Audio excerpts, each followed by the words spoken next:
দিনের জন্য অনেক কষ্ট স্বীকার করেছেন এই খাব্বাব।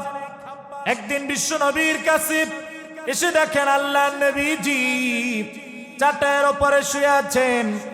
চাটাইয়ের উপরে শুয়ে থাকার কারণে আল্লাহ নবীর পিঠ মোবারক চাটাইয়ের দাগে রক্তিম হয়ে গিয়েছে।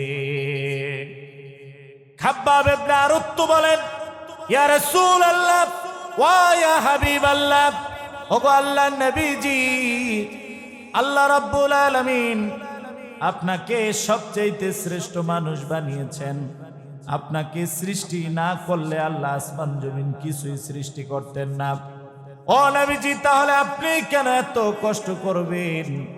ও নবীজি, আপনি যদি আমাকে বলেন আমি খাব্বাব আপনার জন্য একটা জাজিম তৈরি করে দেই। আল্লাহর নবী খাব্বাবকে বললেন, ও খাব্বাব তুমি ভুলে যেও না। ও খাব্বাব তুমি কি জানো না আমি বিশ্ব নবী দিনের জন্য আর কি কষ্ট করছি? ও খাব্বাব রে, শুনে রাখো, আমার আগে আল্লাহ রাব্বুল আলামিন যত নবী রাসূল এই পৃথিবীতে প্রেরণ করেছেন, কাফেরেরা এই নবী রাসূলদের শরীরকে দ্বিখণ্ডিত করে দিয়েছেন। আল্লাহু আকবার। এই নবী রাসূলদেরকে জমিনের মধ্যে গর্ত খনন করে ওই গর্তের ভিতরে নবীদেরকে ঢুকিয়ে দিয়া আগুন জ্বালায়া নবীদেরকে পুড়ে তারা হত্যা করেছে। আল্লাহু আকবার। খাব্বাবকে বললেন, খাব্বাব রে, এই পৃথিবীটা আরামায়েশের জায়গা না। ওমাল হায়াতুদ দুনিয়া ইল্লা মাতাউল গুরুর। ও খাব্বাব রে, এই দুনিয়াটা খেল তামাশা ব্যতীত আর কিছুই না।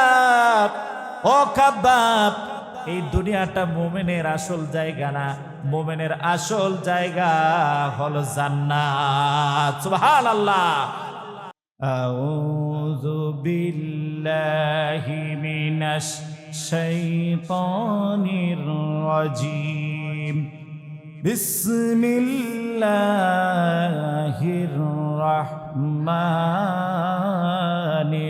রাহিম। الذين ينفقون في السراء والضراء والكاظمين الغيظ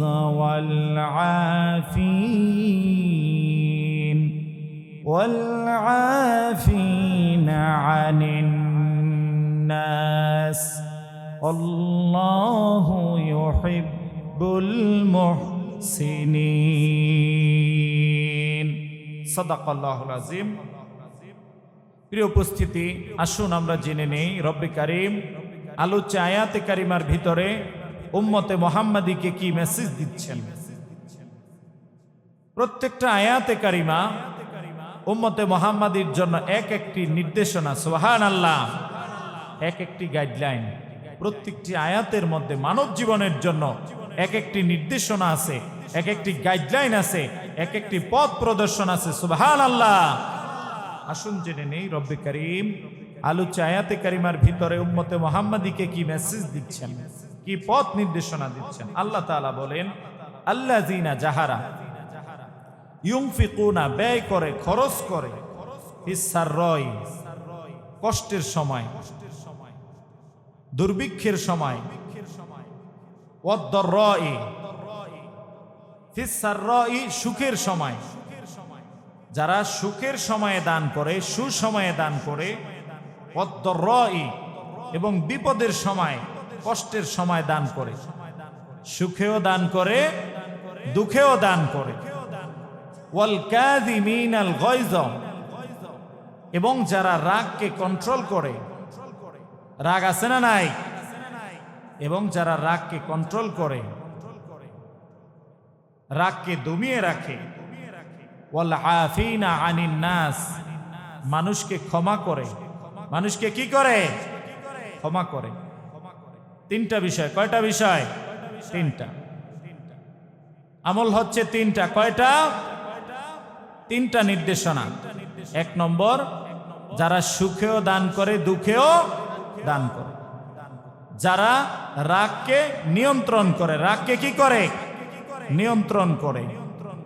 ওয়াল আফিনা আনিন নাস, এবং মানুষকে ক্ষমা করে। মানুষকে কি করে? ক্ষমা করে। ইন্নাল্লাহা ইউহিব্বুল মুহসিনিন, আল্লাহ তাআলা এই সৎ কর্মশীল বান্দাদেরকে ভালোবাসেন। সুবহানাল্লাহ। তাদেরকে ভালোবাসেন কে? কে? আল্লাহ যদি ভালোবাসে তাহলে কোনো টেনশন আছে? আছে? দুনিয়াতেও নাই, আখিরাতেও।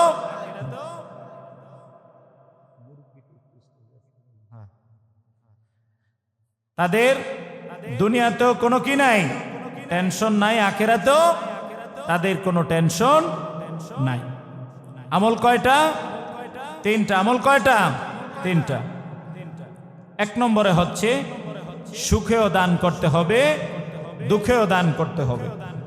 এখন আমাদের স্বভাবটা হচ্ছে আমাদের পকেটে টাকা থাকলে দান করি, না থাকলে আর দান করি না। বা কম থাকলে চিন্তা করি আজকে যাই যে টাকা আছে, আবার যদি এর মধ্যে থেকে আল্লাহর রাস্তায় দান করি, বাইতুন নূর মাহফিলের জন্য দান করি, ইসলামিক সমাবেশের জন্য দান করি, তাহলে তো আজকে এই টাকা দিয়া ফ্যামিলি চালাতে পারবো না, বাজার করতে পারবো না, সেদিন আর দান করি না। কিন্তু দানের বৈশিষ্ট্য এটা না। সুখেও আপনাকে দান করতে হবে, দুঃখেও আপনাকে কি করতে হবে? দান করতে হবে। যদি আপনি দানটা সুখেও করতে পারেন, দুঃখেও করতে পারেন, তাহলে যিনি ভালোবাসবেন তিনি কে? আল্লাহ। প্রিয় উপস্থিতি, হযরতে আবু বকর রাদিয়াল্লাহু তাআলা আনহু খিলাফতকালে, তিনি তখন রাষ্ট্রের খলিফা, তার খিলাফতকালে তার রাজ্যে দুর্ভিক্ষ দেখা দিয়েছে। কি দেখা দিয়েছে?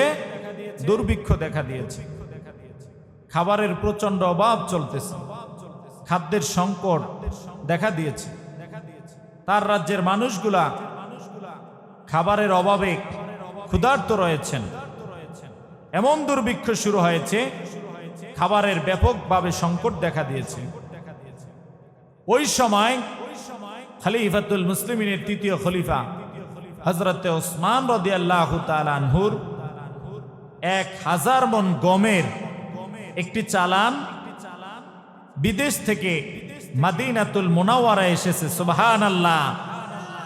1000 মণ গমের একটি চালান বিদেশ থেকে মদিনাতুল মুনাওয়ারায় এসেছে। আমার বন্ধুগণ, 1000 মণ গমের চালান যখন বিদেশ থেকে মদিনাতুল মুনাওয়ারায় এসেছে, মদিনাতুল মুনাওয়ারার বড় বড় ব্যবসায়ীরা, একদল ব্যবসায়ী আলী হযরতে ওসমান রাদিয়াল্লাহু তাআলা আনহুর কাছে চলে আসলেন। আসার পরে হযরতে ওসমানকে বললেন, ও হযরতে ওসমান, তোমার কাছে 1000 মণ গমের যেই চালানটা এসেছে, 50% লাভে সেই চালানটা আমরা নিতে চাই। কয় পার্সেন্ট লাভ? 50%। তোমার কাছে যে চালানটা এসেছে 50% লাভে আমাদেরকে সেই চালানটা কি করো? বিক্রি করে দাও। হযরত ওসমান তাদেরকে একটা কথা বললেন, ও মদিনার ধনাঢ্য ব্যবসায়ীরা, শুনে রাখো, 50% লাভে আমি তোমাদেরকে চালানটা দিতে পারবো না। তোমরা যদি আমাকে 1000% লাভ দিতে পারো, তাহলে 1000 মণ গমের চালানটা আমি তোমাদেরকে দিয়া দেব। সুবহানাল্লাহ। হযরত ওসমান বললেন, তোমরা তো 50% লাভ দিতে চাও, তোমাদের আগে আমাকে একজন 700% লাভ অলরেডি দিয়া দিছে। সুবহানাল্লাহ। ব্যবসায়ীরা ওসমানের কথা অবাক হয়ে গেলেন। ও হযরত ওসমান, কি বলো তুমি? তোমার চালান যখন বিদেশ থেকে মদিনাতুল মুনাওয়ারা এসেছে, আসার পরে আমরাই তো তোমার কাছে সর্বপ্রথম এলাম, আমাদের আগে তো তোমার কাছে কেউ আসে নাই। ও হযরত ওসমান, তাহলে কে তোমাকে 700% লাভ দিতে চেয়েছে? হযরত ওসমান বললেন, ও মদিনার ব্যবসায়ীরা, আমাকে 700% লাভ দিতে চেয়েছেন আমার মালিক আল্লাহ রাব্বুল আলামিন। সুবহানাল্লাহ। তোমরা 1000% লাভ যদি আমাকে দাও তাহলে তোমাদেরকে দিয়া দেব। ব্যবসায়ীরা বলল, ও হযরত ওসমান, তুমি জানো মদিনাতুল মুনাওয়ারার মধ্যে দুর্ভিক্ষ চলতেছে, মানুষ খাবার পায় না, খাবারের অভাব চলতেছে। ও হযরত ওসমান, 50% লাভে আমরা তোমার কাছে 1000 মণ গম নিয়া আমরা মদিনায় সাধারণ মানুষের মধ্যে দুর্ভিক্ষ কবলিত অভাব অনটনে পতিত মানুষদেরকে দিয়া দেব। হযরত ওসমান বললেন, না না না, আমি তোমাদেরকে দিব না, কারণ আমার প্রতিপালক আমাকে 700% লাভ অলরেডি দিয়া দিছে। সুবহানাল্লাহ। হযরত ওসমান পবিত্র কোরআনের একটি আয়াত তাদেরকে শুনিয়ে দিলেন, সূরাতুল বাকারার একটি আয়াত শুনিয়ে দিলেন। মাসালুল্লাযীনা ইউনফিকুনা ফি সাবিল মাসালুল্লাযীনা ইউনফিকুনা আমওয়ালাহুম ফি সাবিলিল্লাহ কামাসালি হাববাতিন أنبتت 7 سنابل في كل سنبلة 100 حبة والله يضاعف لمن يشاء। الله أكبر। আল্লাহ রাব্বুল আলামিন সূরাতুল বাকারার ভিতরে ঘোষণা দিয়েছেন, বর্ণনা করেছেন, এই পৃথিবীতে যারা আমার রাস্তায় দান করবে, আমার রাস্তায় যারা তাদের মূল্যবান অর্থ খরচ করবে, যারা তাদের মূল্যবান অর্থ ব্যয় করবে, তাদের উদাহরণ হচ্ছে একটা শীষের মতো।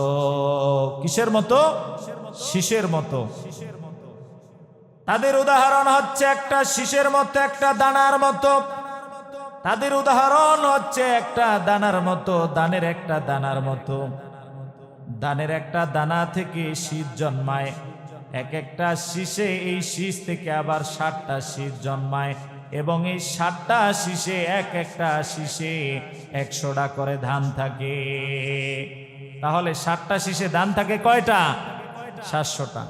যারা আমার রাস্তায় দান করে তাদের উদাহরণ হচ্ছে হাব্বা, একটা শস্য দানার মতো, যেটা থেকে 7টা 7 সানাবিল, 7টা শীষ জন্মায়, এক একটা শীষে 100টা করে শস্য থাকে, 7টা শীষে 700টা শস্য থাকে। যারা আমার রাস্তায় দান করে তাদের উদাহরণ হচ্ছে এই শস্য দানার মতো। এবং আমি আল্লাহ রাব্বুল আলামিন যদি ইচ্ছা করি তাহলে 700 গুণ না, ওয়াল্লাহু ইউদাইফু লিমান ইয়াশা, আমি আল্লাহ চাইলে তাকে আরো বারেও দিতে পারি। সুবহানাল্লাহ। হযরত ওসমান তখন বললেন, ব্যবসায়ীরা, তোমাদেরকে চালান দেব না, এটা আমি আল্লাহর সন্তুষ্টির জন্য 700% লাভে আল্লাহ আমাকে দিয়েছেন। আমি এই টোটাল 1000 মণ গমটাই আমি মদিনাতুল মুনাওয়ারায় অভাবে কবলিত, দুর্ভিক্ষে কবলিত আমি মদিনাবাসীর মধ্যে দান করে দিলাম। সুবহানাল্লাহ। সুতরাং বিপদে যারা দান করেন, তাদেরকে যিনি দান করেন তিনি কে? আল্লাহ। প্রিয় উপস্থিতি, একবার বিশ্বনবী মদিনাতুল মুনাওয়ারায় বসে আছেন। কোথায়? মদিনাতুল মুনাওয়ারায় সাহাবীদেরকে নিয়ে বসে আছেন। এমন সময় একজন বৃদ্ধ মুসাফির বিশ্বনবীর কাছে আসলেন। আসার পরে বিশ্বনবীকে এসে বলল, ইয়া রাসূলুল্লাহ, ইয়া হাবিবাল্লাহ, ওগো আল্লাহর নবীজি, দীর্ঘ পথ অতিক্রম করে আমি আপনার কাছে এসেছি। ওগো নবীজি, দীর্ঘ পথ অতিক্রম করার কারণে আমি প্রচন্ড ক্ষুধার্ত হয়ে গিয়েছি। আনা যাই উন্মাসুদ, ও নবীজি, আমি প্রচন্ড ক্ষুধার্ত, আমাকে খাবার দেন। ও নবীজি, দীর্ঘ পথ সফর করার কারণে আমার পরনের পোশাকটা ধুলোয় মলিন হয়ে গিয়েছে, আমাকে একটা ভালো পোশাকের ব্যবস্থা করে দেন। ও নবীজি, দীর্ঘ পথ অতিক্রম করে পায়ে হেঁটে আমি এসেছি, আবার পায়ে হেঁটে আমি বাড়ি যেতে পারবো না, বাড়িতে যাওয়ার জন্য আমাকে বাহনের একটা ব্যবস্থা করে দেন। কয়টা জিনিস চাইলেন? তিনটা। কয়টা চাইলেন? আমি ক্ষুধার্ত, আমাকে খাবার দেন, পরনের পোশাক ভালো না, পোশাক দেন, এবং আমার যাওয়ার মতো কোনো বাহন নাই, আমাকে কি দেন? বাহন দেন। তিনটা জিনিস চাইলেন। আল্লাহর নবী ওই সময় বৃদ্ধ মুসাফিরকে দেওয়ার মতো তার কাছে কিছুই ছিল না। আমার বন্ধুগণ, আল্লাহর নবী তার কাছে দেওয়ার মতো কিছুই নাই। কেমন নবী ছিলেন! অথচ এই নবী যদি উহুদ পাহাড়কে বলতেন, উহুদ পাহাড় তুমি স্বর্ণে পরিণত হয়ে যাও, উহুদ পাহাড়টা স্বর্ণে পরিণত হয়ে যেত। আল্লাহু আকবার। তাদের জীবনটা ছিল বড় কষ্টের। আল্লাহর নবী সাহাবীদের কি বললেন? আসাদুন নাস বালাউল আম্বিয়াই সুম্মাল আমসালু ফালামসাল। ও আমার সাহাবীরা, শুনে রাখো, এই পৃথিবীতে দিনের জন্য সবচেয়ে বেশি কষ্ট যারা স্বীকার করেছেন তারা হলেন আল্লাহর নবী এবং রাসূল। সুবহানাল্লাহ। দিনের জন্য তারা সবচেয়ে বেশি কষ্ট স্বীকার করেছেন। আমার বন্ধুগণ, তানবিহুল গাফিলিন কিতাবের মধ্যে এসেছে, আল্লাহর নবীজি একদিন শুয়ে আছেন চাটাইয়ের উপরে। চাটাই চিনেন আপনারা? যেটা পাটি দিয়া বনে, এটাকে বলা হয় চাটাই। চাটাইয়ের উপর আল্লাহর নবী শুয়ে আছেন। আল্লাহর নবীর দেহ মোবারকটা ছিল একেবারে ফর্সা। আল্লাহর নবী অনেক সুন্দর ছিলেন। এমন সুন্দর ছিলেন, আল্লাহর নবীর চেহারার দিকে ক্ষুধার্ত সাহাবীরা যখন তাকাতেন, সাহাবীদের ক্ষুধার যন্ত্রণা তখন চলে যেত। সুবহানাল্লাহ। এত সুন্দর চেহারার অধিকারী আমার নবীজি ছিলেন। আমার বন্ধুগণ, একবার বিশ্বনবী চাটের উপরে শুয়ে আছেন। বিশ্বনবীর একজন সাহাবী খাব্বাব ইবনে আরত, যিনি দিনের জন্য নিজের জানটাকে কোরবান করে দিয়েছেন, দিনের জন্য অনেক কষ্ট স্বীকার করেছেন এই খাব্বাব, একদিন বিশ্বনবীর কাছে এসে দেখেন আল্লাহর নবীজি চাটাইয়ের উপরে শুয়ে আছেন। চাটাইয়ের উপরে শুয়ে থাকার কারণে আল্লাহর নবীর পিঠ মোবারক চাটাইয়ের দাগে রক্তিম হয়ে গিয়েছে। খাব্বাব ইবনে আরত বলেন, ইয়া রাসূলুল্লাহ ওয়া ইয়া হাবিবাল্লাহ, ওগো আল্লাহর নবীজি, আল্লাহ রাব্বুল আলামিন আপনাকে সবচেয়ে শ্রেষ্ঠ মানুষ বানিয়েছেন। আপনাকে সৃষ্টি না করলে আল্লাহ আসমান জমিন কিছুই সৃষ্টি করতেন না। ও নবীজি, তাহলে আপনি কেন এত কষ্ট করবেন? ও নবীজি, আপনি যদি আমাকে বলেন, আমি খাব্বাব আপনার জন্য একটা জাজিম তৈরি করে দেই। আল্লাহর নবী খাব্বাবকে বললেন, ও খাব্বাব, তুমি ভুলে যেও না। ও খাব্বাব, তুমি কি জানো না আমি বিশ্ব নবী দিনের জন্য আর কি কষ্ট করছি? ও খাব্বাব রে, শুনে রাখো, আমার আগে আল্লাহ রাব্বুল আলামিন যত নবী রাসূল এই পৃথিবীতে প্রেরণ করেছেন, কাফেরেরা এই নবী রাসূলদের শরীরকে দ্বিখণ্ডিত করে দিয়েছেন। আল্লাহু আকবার। এই নবী রাসূলদেরকে জমিনের মধ্যে গর্ত খনন করে ওই গর্তের ভিতরে নবীদেরকে ঢুকিয়ে দিয়া আগুন জ্বালায়া নবীদেরকে পুড়ে তারা হত্যা করেছে। আল্লাহু আকবার। খাব্বাবকে বললেন, খাব্বাব রে, এই পৃথিবীটা আরামায়েশের জায়গা না। ওমাল হায়াতুদ দুনিয়া ইল্লা মাতাউল গুরুর। ও খাব্বাব রে, এই দুনিয়াটা খেল তামাশা ব্যতীত আর কিছুই না। ও খাব্বাব, এই দুনিয়াটা মুমিনের আসল জায়গা না, মুমিনের আসল জায়গা হলো জান্নাত। সুবহানাল্লাহ। মুমিনের আসল জায়গা কোথায়? দিনের জন্য সবচাইতে বেশি কষ্ট স্বীকার করেছেন কারা? নবীরা। আর এই নবীদের ওয়ারিস কারা? আলেমেরা। নবীদের ওয়ারিস কারা? আলেমেরা। দিনের জন্য নবীজি কষ্ট স্বীকার করেছেন, নবীর ওয়ারিস আলেমেরা।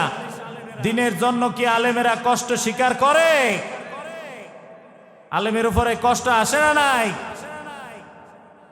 বিনা কারণে আলেমদেরকে জেলখানায় বন্দী করা হয়, ঠিক কিনা? বন্দী করে মন মতো একটা অজুহাত দেয়। আলেমেরা ধর্ষক, নাউজুবিল্লাহ। আলেমেরা চোর, আলেমেরা যুদ্ধ অপরাধী, আছে না নাই? আল্লাহর নবী বললেন, আমার মেয়ে ফাতেমার কাছে চলে যাও, আমার মেয়ে ফাতেমা তোমাকে দান করবে। ওই বৃদ্ধ মুসাফির ফাতেমার বাড়িতে চলে গেলেন। বিশ্বনবীর কলিজার টুকরা কন্যা সন্তান ফাতেমার বাড়িতে চলে গেলেন। দরজা নক করলেন, সালাম দিলেন। ফাতেমা রাদিয়াল্লাহু তাআলা আনহা ভিতর থেকে বললেন, তুমি কে? বলল, আমি বৃদ্ধ মুসাফির। ফাতেমা বলল, বৃদ্ধ মুসাফির তুমি কি চাও? বৃদ্ধ মুসাফির বলল, আমি প্রচন্ড ক্ষুধার্ত, খাবার চাই। আমার পরনের পোশাক ধুলোয় মলিন হয়ে গিয়েছে, একটা পোশাক চাই। এবং চলার মতো, বাড়িতে ফিরে যাওয়ার মতো কোনো বাহন নাই, একটা বাহন চাই। আমার বন্ধুগণ, ওই সময় ফাতেমা রাদিয়াল্লাহু তাআলা আনহার কাছে বৃদ্ধ মুসাফিরকে দেওয়ার মতো কোনো কিছুই নাই, কোনো খাবার নাই। আমার বন্ধুগণ, ফাতেমা রাদিয়াল্লাহু তাআলা আনহা চিন্তায় পড়ে গেলেন। আমার বাবা বৃদ্ধ মুসাফিরকে আমার বাড়িতে পাঠিয়েছেন, আমি তাকে খালি হাতে ফিরিয়ে যেতে দিতে পারি না, দেওয়ার মতো কিছু নাই। মনে মনে চিন্তা করলেন, কি দেওয়া যায়? ফাতেমা রাদিয়াল্লাহু তাআলা আনহার কাছে তার গলার মূল্যবান একটা হার ছিল। কি ছিল? মূল্যবান একটা হার। আমার বন্ধুগণ, এখানে যারা রয়েছেন সবাই বিবাহিত। মহিলাদের একটা জিনিসের প্রতি একটু ভালোবাসা থাকে, আবেগ থাকে, সেটা হলো স্বর্ণের প্রতি, অলংকারের প্রতি। তারা না খেয়েও স্বর্ণ জোগাড় করতে চায়, অলংকার জোগাড় করতে চায়, কারণ মহিলাদের অলংকারের প্রতি একটু ভালোবাসা বেশি। আমার বন্ধুগণ, ফাতেমা রাদিয়াল্লাহু তাআলা আনহার কাছে গলার একটি হার ছিল, যেটা অত্যন্ত মূল্যবান হার ছিল। ফাতেমা দেখলেন এইটা দেওয়া ছাড়া আর কোনো কিছুই নাই।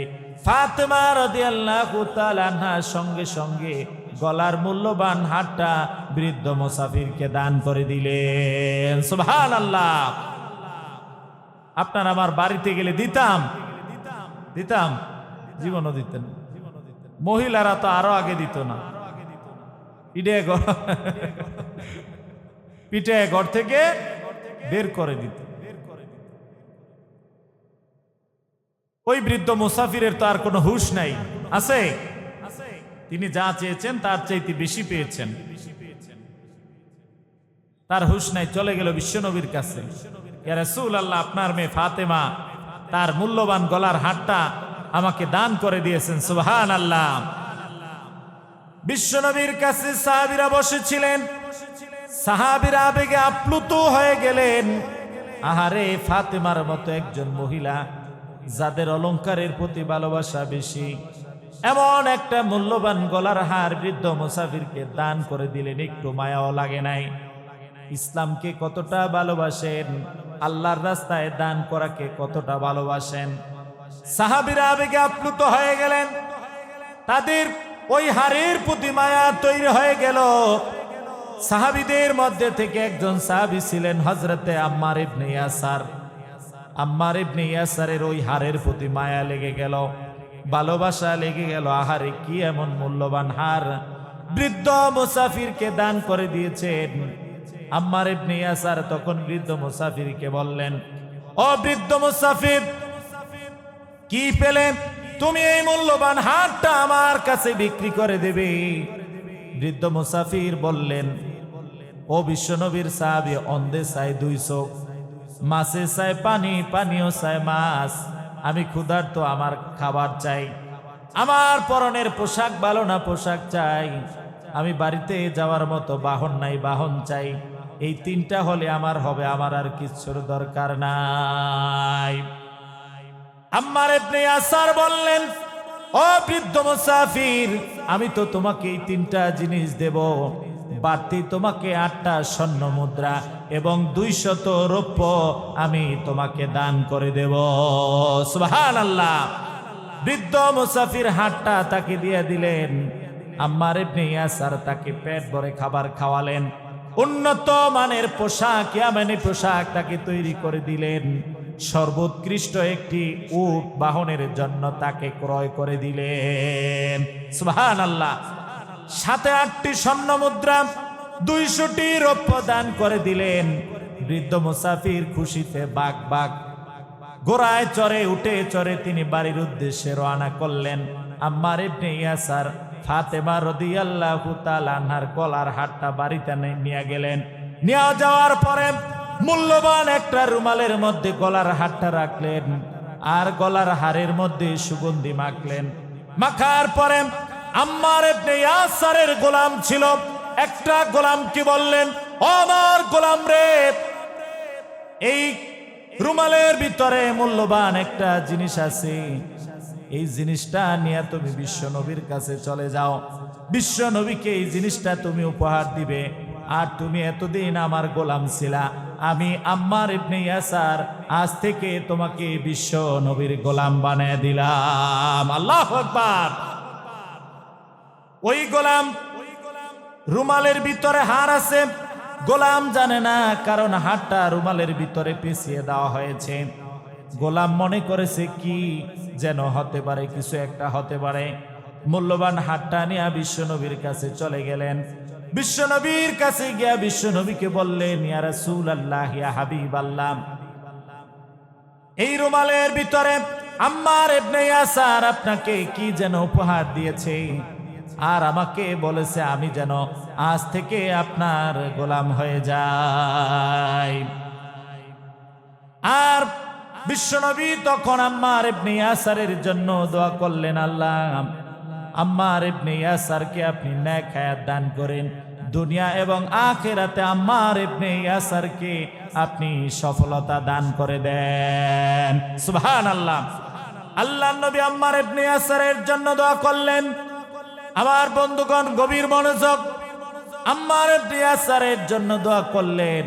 আর আম্মার ইবনে ইয়াসার কি বললেন, ও আম্মার ইবনে ইয়াসার, আর আম্মার ইবনে ইয়াসারের গোলামকে বললেন, ও আম্মার ইবনে ইয়াসিরের গোলাম, আম্মার ইবনে ইয়াসির তোমাকে আমার গোলাম বানিয়েছে, আর আমি বিশ্ব নবী তোমাকে ফাতেমার গোলাম বানিয়ে দিলাম।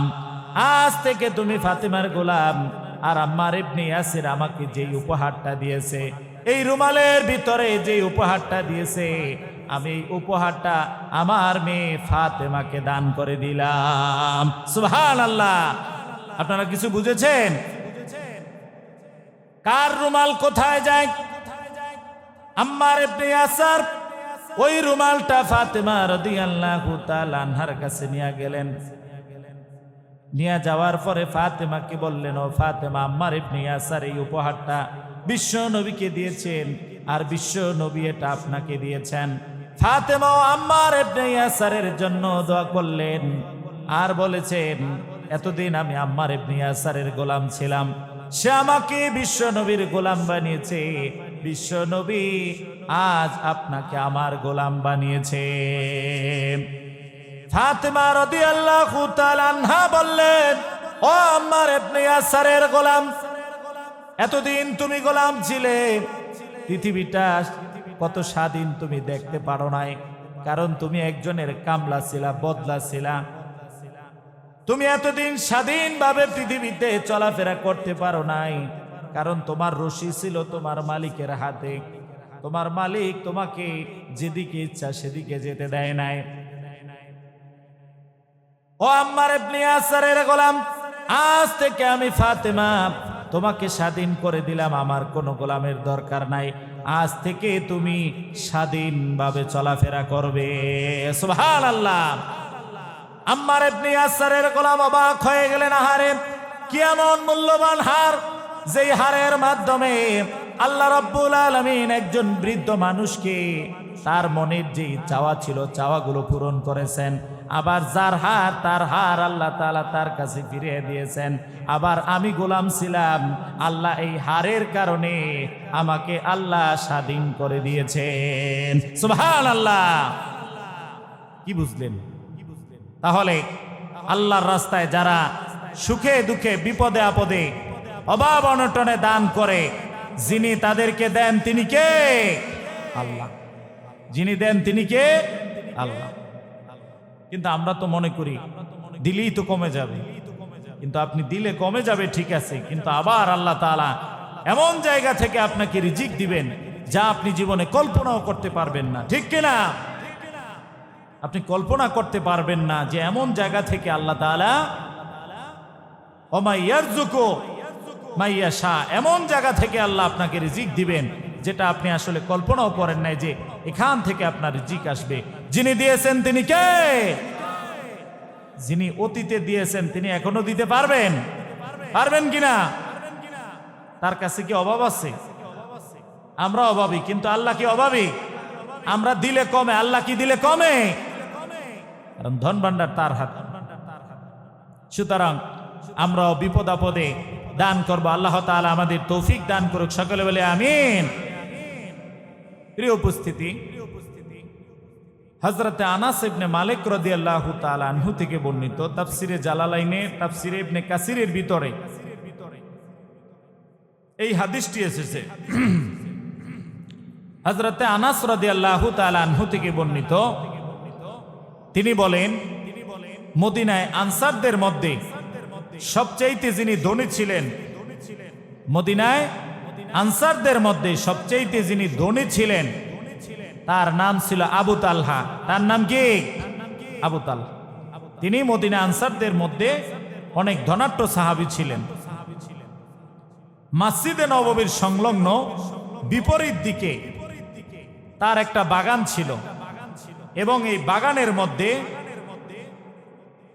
একটি বীরে রুমা নামক কূপ ছিল। কি ছিল? এই বাগানের মধ্যে বীরে রুমা নামক একটি কূপ ছিল। এই কূপের পানি আল্লাহর অসীম কুদরতে, এই কূপের পানি মিষ্টি ছিল, মিঠা ছিল। সুবহানাল্লাহ। আল্লাহ নবী প্রায় আবু তালহার এই কূপের কাছে এসে পানি পান করতেন। সুবহানাল্লাহ। যখন আল্লাহ রাব্বুল আলামিন পবিত্র কোরআনের এই আয়াতে কারিমা নাজিল করলেন, লান তানালুল বিররা হাত্তা তুনফিকু মিম্মা তুহিব্বুন, আল্লাহর রাস্তায় তোমরা যদি তোমাদের পছন্দনীয় জিনিস দান না করতে পারো তাহলে তোমাদের ওই দান কোনো উপকারে আসবে না, কাজে আসবে না। আল্লাহর রাস্তায় দান করতে হবে। আপনার আমার পছন্দনীয় যে জিনিসটা, ওই জিনিসটাই আল্লাহর রাস্তায় দান করতে হবে, পছন্দনীয় জিনিস। আর আমরা করি কি? টাকার ভিতরে যেই টাকাটা সবচাইতে সেরা, এটারে কয়েকটা বাস দিয়া মসজিদে দান বাক্সের মধ্যে দিয়া দেই এবং বাহিরে যেই দান বাক্সগুলো থাকে এগুলোর মধ্যে দিয়া দেই, ঠিক কিনা? প্রতারণা করলেন কার সাথে? আল্লাহর সাথে। আপনি হয়তো প্রতারণা করে পার পেয়ে গিয়েছেন, কিন্তু যিনি আপনার এই প্রতারণা দেখেছেন তিনি কে? আল্লাহ। দরকার কি? আপনাকে কে দিতে বলেছে? আপনার তৌফিক নাই, আপনি দিয়েন না, কিন্তু তাই বলে এমন একটি টাকা দিয়েছেন যেটা বাহিরে চালাতে পারেন না, মনে করেছেন শুক্রবার তো সামনে আসি, চালাইয়া দেব, ঠিক কিনা? তাইলে আপনার অপছন্দনীয় জিনিসটা আপনি দিলেন কোথায়? আল্লাহর রাস্তায়, মসজিদে। তাহলে আপনি অপছন্দনীয় জিনিস আল্লাহর রাস্তায় দিবেন আর আল্লাহ আপনাকে ভালোবাসবে। জিনিসটা কি এত সোজা? জান্নাত কি আপনার মামুর বাড়ি? মন চাইলেই দৌড় দিবেন? এত সোজা? এত সোজা? এজন্য আমরা চেষ্টা করব আল্লাহর রাস্তায় যখন দান করব সর্বোৎকৃষ্ট জিনিস দান করব, যেটা একেবারে চকচকা নোট, যেটা দিয়ে একটা কাজ হয় সেটা দেওয়ার চেষ্টা করব। না পারলে বিরত থাকব। তারপর আল্লাহর সাথে ধোঁকা দিব না, ইসলামের সাথে প্রতারণা করব না। আল্লাহ তাআলা আমাদের তৌফিক দান করুক, সকলে বলে আমিন। প্রিয় উপস্থিতি, এই আয়াতে কারিমা যখন নাজিল হলো, হযরতে আবু তালহা বিশ্বনবীর কাছে চলে গেলেন, ইয়া রাসূলুল্লাহ, আল্লাহ তাআলা তো একটি আয়াত নাজিল করেছেন যে সবচেয়ে পছন্দনীয় জিনিসটা আল্লাহর রাস্তায় দান করতে হবে, দান না করলে আল্লাহ কবুল করবেন না, সওয়াব পাওয়া যাবে না। তাহলে আমাকে তো আল্লাহ যত জাগতিক যত ধন সম্পদ দান করেছেন তার ভিতরে সবচেয়ে মূল্যবান হচ্ছে এই কূপটা, এই বীর কূপটা, এটার পানি অত্যন্ত মিষ্টি, এটাই আমার সবচেয়ে মূল্যবান একটা সম্পদ। মূল্যবান একটা কি সম্পদ? ইয়া রাসূলুল্লাহ, আল্লাহর কোরআনের আইন, আল্লাহর আইনের চাইতে আমার সম্পদ বড় না। সুতরাং আল্লাহ যেহেতু আমাকে অর্ডার করেছেন, আয়াত নাজিল করেছেন, আমি আমার এই কূপটা আল্লাহর রাস্তায় দান করে দিতে চাই। সুবহানাল্লাহ। ইয়া রাসূলুল্লাহ, আপনি যেভাবে বলবেন আজ আমি সেভাবে আমার এই কূপটা দান করে দেব। আল্লাহর নবী তখন আবু তালহাকে বললেন, ও আবু তালহা রে, তোমার পরিবারের মধ্যে অসংখ্য অগণিত আত্মীয় স্বজন গরিব রয়েছেন, তুমি তাদের মাঝে তোমার এই কূপটা দান করে দাও। আবু তালহা বিশ্বনবীর এই কথা অনুসরণ করলেন। আবু তালহা তার আত্মীয় স্বজনের মধ্যে, চাচতো ভাইদের মধ্যে আবু তালহা তার এই কূপটা দান করে দিলেন। সুবহানাল্লাহ। তাহলে সবচেয়ে উৎকৃষ্ট জিনিস তিনি দান করলেন। আল্লাহ তাআলা আমাদেরকে সবচেয়ে উৎকৃষ্ট জিনিস আল্লাহর রাস্তায় দান করার তৌফিক দান করুক, সকলে বলে আমিন। দানশীলতা এটা আসলে সবার দ্বারা সম্ভব না। এই পৃথিবীতে অনেক সম্পদশালীরা আছে, তারা দান করে না, আবার অনেকের অর্থ নাই কিন্তু তারা দান করে। এটার জন্য মন মানসিকতা থাকা দরকার এবং আল্লাহর কবুলিয়াত থাকা দরকার।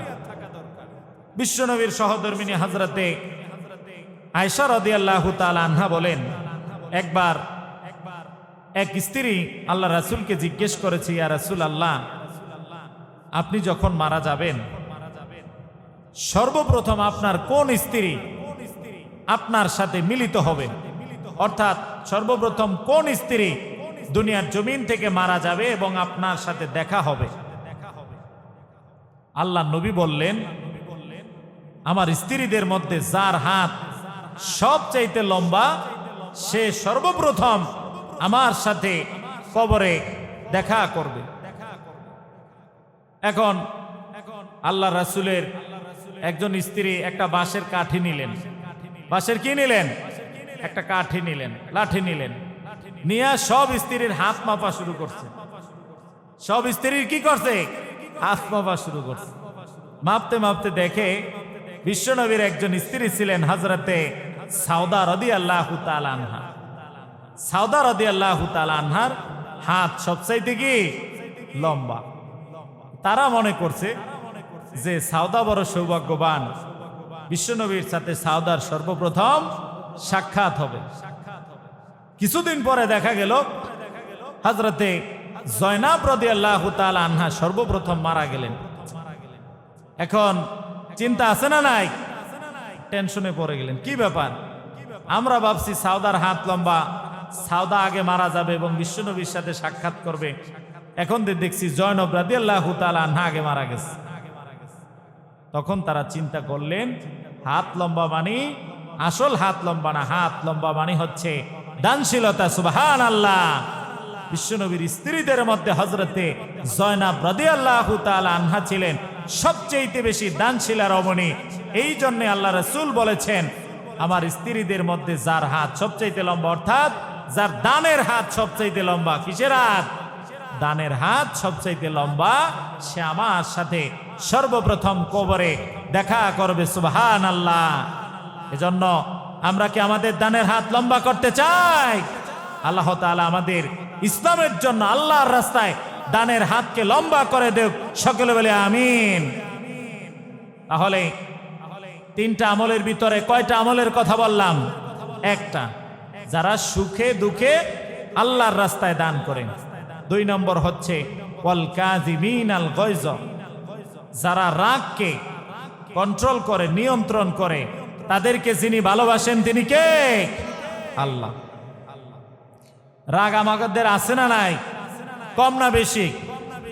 আমাদের তো এমন রাগ অনেক সময়, বাহিরে তো আমরা অনেক পুরুষ আছে বাহিরে কিছু পারে না, ভিতরে ঘরে এসে স্ত্রীর উপরে সব রাগ যারে আছে না নাই? এমন রাগ যারে রাগের মাথায় বলে তোমাকে 1 তালাক 2 তালাক 3 তালাক, আছে না নাই? রাগের ঠেলায় স্ত্রীকে 3 তালাক দেয়, পরে হুশ আসে, আয় হায় আমি কাম করছি কি, পরে কয় থুক্কো থুক্কো, কিন্তু এই থুক্কে কোনো কাম হবে? এই পৃথিবীতে 3টা জিনিস হাসি তামসায় করলেও হয়ে যায়। একটা হচ্ছে তালাক। কেউ যদি হাসি তামসা করে, ওই যে বলবেন হুজুর আমি তো ইচ্ছা করে দেই না, ইচ্ছায় লাগবো না, মুখ দিয়া খালি বাইরে হইলে সঙ্গে সঙ্গে 3 তালাক দিলে স্ত্রী তালাক, নাউজুবিল্লাহ। সামান্য একটু কি রাগ, আপনি রাগ ঝাড়ছেন স্ত্রীর উপরে, আপনার আজীবন ঘর সংসার যারে নিয়ে করছেন সে আপনার থেকে ছিন্ন হয়ে গেছে সামান্য একটু রাগের কারণে, আছে না নাই?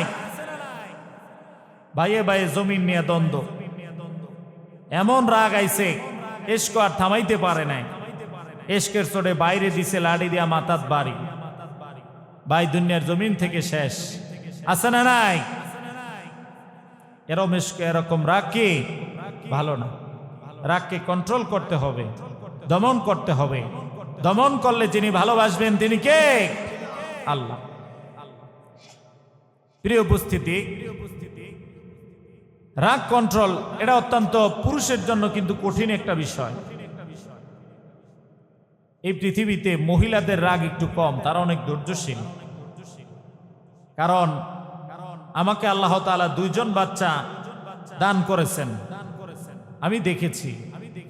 সারাদিন বাহির থেকে এসে ঘরে যখন আসি, সন্তানগুলো কান্নাকাটি করলে তখন মাথা গরম হয়ে যায়, মাথা গরম হয়ে যায়।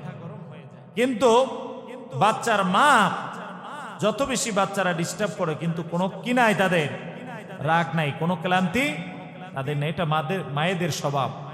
অনেক ধৈর্যশীলা আমাদের মা বোনেরা, অনেক ধৈর্যশীলা। বিশেষ করে গর্ভে সন্তান মাকে যেই কষ্ট দেয়, এই কষ্টের 100 ভাগের 1 ভাগ যদি কোনো পুরুষ দিত, আল্লামা দেলাওয়ার হোসেন সাইদি একটা কথা বলেছেন যে ওই সন্তান ভূমিষ্ঠ হওয়ার পরে পুরুষ ফুটবলের মতো তারে একটা লাথি দিত, এত কষ্ট দিছ, সুযোগ পাইছি তোকে এখন ফুটবলের মতো একটা লাথি দিয়ে। কিন্তু মা এই কাজটা করতে পারে না, অনেক ধৈর্যশীলা। কিন্তু পুরুষ আবার এই ক্ষেত্রে ব্যতিক্রম। পুরুষ কিন্তু তাদের রাগ কন্ট্রোল করতে পারে না। তবে রাগ কন্ট্রোল যতদিন করা না যাবে ততদিন সফল কাম হওয়া যাবে না। জীবনে পুরুষের উপরে অনেক বাধা আসবে, বিপত্তি আসবে, ঝড় আসবে, এটা পুরুষের স্বভাব। কারণ পুরুষ ঘূর্ণিঝড়ের সাথে লড়াই করে, টর্নেডোর সাথে লড়াই করে, পুরুষের বেঁচে থাকতে হয়। পুরুষের মনে অনেক কষ্ট, তারপরেও তাকে হাসি দিয়ে অভিনয় করে বুঝাতে হয় আমি ভালো আছি, ঠিক কিনা? যেন পুরুষ জাতি অনেক কষ্ট করে। পুরুষের কান্নাগুলো কেউ দেখে না। মহিলাদের মন তো নরম, কেঁদে দেয়, কিন্তু পুরুষেরাও কাঁদে, কিন্তু তাদের চোখে পানি থাকে না। চোখে পানি থাকার নামে কাঁদা না। এই পৃথিবীতে অসংখ্য অগণিত পুরুষ, তাদের অন্তরটা ভাজা ভাজা হয়ে যায়, কিন্তু তারপরও তার ফ্যামিলিকে তারা বোঝাতে দেয় না আমি কষ্টে আছি। হাসি দিয়ে অভিনয় করে বলে আমি হ্যাপি আছি। কারণ পুরুষ যদি বলে আমি ভালো নেই, পুরুষ যদি ভেঙ্গে যায়, তার পরিবারটা ভেঙ্গে তছনছ হয়ে যাবে, টুকরো টুকরো হয়ে যাবে, ঠিক কিনা? পুরুষ অনেক লড়াই করে জীবনে বাঁচতে হয়। যুবক ভাইয়েরা, অনেক লড়াই করে জীবনে আপনাদেরকে বাঁচতে হয়। তবে এই লড়াই আপনাকে ধৈর্যশীল হতে হবে, ধৈর্যের সাথে আপনি লড়াই করতে হবে। রাগান্বিত হওয়া যাবে না। আপনি রাগান্বিত হলেন তো আপনি হেরে গেলেন। হেরে গেলে আপনার জীবনের সফলতা নয়। আপনাকে রাগ দমন করে, ধৈর্য ধারণ করে আপনাকে আপনার লক্ষ্যস্থলে পৌঁছতেই হবে, ঠিক কিনা? রাগ কন্ট্রোল করা অনেক বড় কঠিন একটি জিনিস।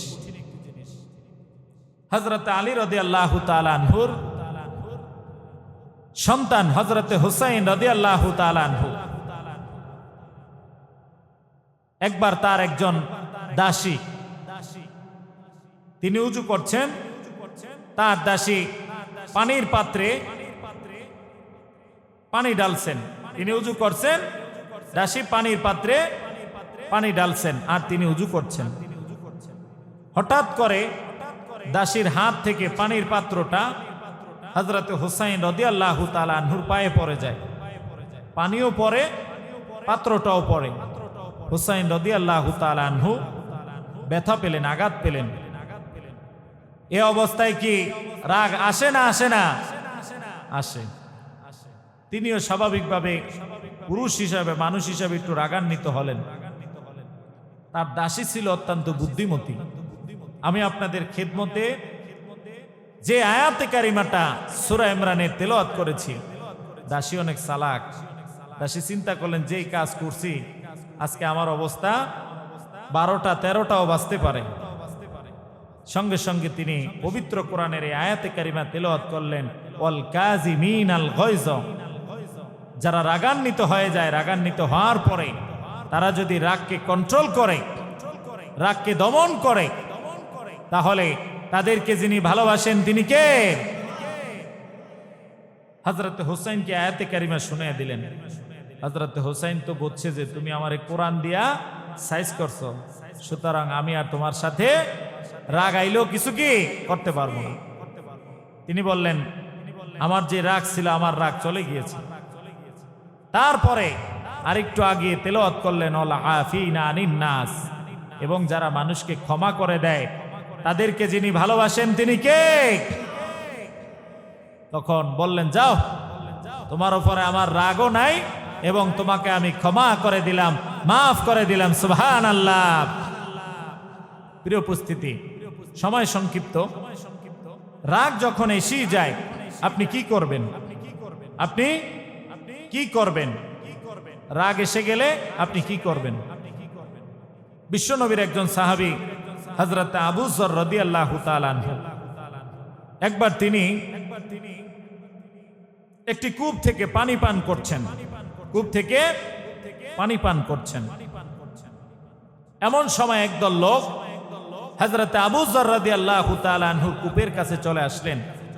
বললেন, আবু যর, তুমি তো কূপের পানি পান করছো, আমরা কি করব? আমরা কখন পান করব বা কিভাবে পান করব? বললেন, ধৈর্য ধরো, ধৈর্য ধরো। এর ভিতরে একদল আর ধৈর্য ধরতে পারলেন না। একদল কূপে নেমে গেলেন এবং তারা পানি পান করা শুরু করলেন। হযরতে আবু যর রাদিয়াল্লাহু তাআলা আনহু রাগান্বিত হয়ে গেলেন। কি হয়ে গেলেন? রাগান্বিত হয়ে গেলেন। রাগান্বিত হয়ে যাওয়ার পরে হযরতে আবু যর রাদিয়াল্লাহু তাআলা আনহু যখন রাগান্বিত হয়েছেন তখন তিনি দাঁড়ানো অবস্থায় ছিলেন। কি অবস্থায়? দাঁড়ানো অবস্থায় ছিলেন। সঙ্গে সঙ্গে তিনি বসে পড়লেন, আবার কিছুক্ষণ পরে তিনি শুয়ে পড়লেন। একজন বলল, ও আবু যর, তুমি দাঁড়ানো অবস্থায় ছিলা, তুমি কেন হঠাৎ বসে গেলা? আবার কেন তুমি শুয়ে গেলা? হযরত আবু যর বললেন, আমি একদল লোকের উপরে রাগান্বিত হয়েছিলাম, আর আমি যখন দণ্ডায়মান অবস্থায় রাগান্বিত হয়েছিলাম, আল্লাহর নবী বলেছেন, তোমাদের মধ্যে কেউ যদি দাঁড়ানো অবস্থায় রাগান্বিত হয়ে যায় তাহলে সে যেন সঙ্গে সঙ্গে বসে পড়ে। সুবহানাল্লাহ। বসে পড়ার পর যদি তার রাগ কন্ট্রোল না হয়, নিয়ন্ত্রণে না আসে, তাহলে সে যেন তার বিছানায় শুয়ে যায়। সুবহানাল্লাহ। সে যেন তার বিছানায় শুয়ে যায়। তাহলে এই হাদিস থেকে আমরা জানতে পারলাম, রাগ আসলে দাঁড়ানো অবস্থায় থাকলে কি করব? বসে যাব। বসার পর যদি রাগ কন্ট্রোল না হয় তাহলে কি করব? শুয়ে যাব। এই গেল হাদিস থেকে আমরা একটা রাগ কন্ট্রোল করার পদ্ধতি পেলাম। আরেকটা হাদিস থেকে বলছি, হযরতে ওয়াইল রাহমাতুল্লাহ আলাইহি বলেন, আমরা একবার উরওয়া রাদিয়াল্লাহু তাআলা আনহুর কাছে বসা ছিলাম, বিশ্বনবীর একজন সাহাবীর কাছে বসা ছিলাম। এমন সময় এক ব্যক্তি হযরতে উরওয়া রাদিয়াল্লাহু তাআলা আনহুকে এমন কথা বললেন, অকথ্য ভাষায় কথা বললেন, গালিগালাজ করলেন। তিনি রাগান্বিত হয়ে গেলেন। তিনি কি হয়ে গেলেন? ওই ব্যক্তির কথায় তিনি রাগান্বিত হয়ে গেলেন। রাগান্বিত হয়ে যাওয়ার পরে তিনি দাঁড়ানো অবস্থায় ছিলেন। রাগান্বিত হয়ে যাওয়ার পরে তিনি উযু করলেন। কি করলেন? উযু করলেন। উযু করার পরে তিনি বললেন, ও বিশ্বনবীর সাহাবীরা শুনে রাখো, আল্লাহর নবী মুহাম্মদুর রাসূলুল্লাহ সাল্লাল্লাহু আলাইহি ওয়াসাল্লাম ইরশাদ করেছেন, বর্ণনা করেছেন, রাগ আসে শয়তানের পক্ষ থেকে। কার পক্ষ থেকে? রাগ আসে শয়তানের পক্ষ থেকে। আর আল্লাহ রাব্বুল আলামিন শয়তানকে সৃষ্টি করেছেন আগুন দ্বারা। কি দ্বারা? আগুন দ্বারা। আর আগুনকে নিবানোর জন্য সবচেয়ে বড় হাতিয়ার কি? পানি। বড় হাতিয়ার কি? পানি। সুতরাং তোমাদের কারো যদি রাগ এসে যায়, তোমরা যদি রাগান্বিত হয়ে যাও, এক্সাইটেড হয়ে যাও, তাহলে তোমরা কি করবে? ওযু করবে।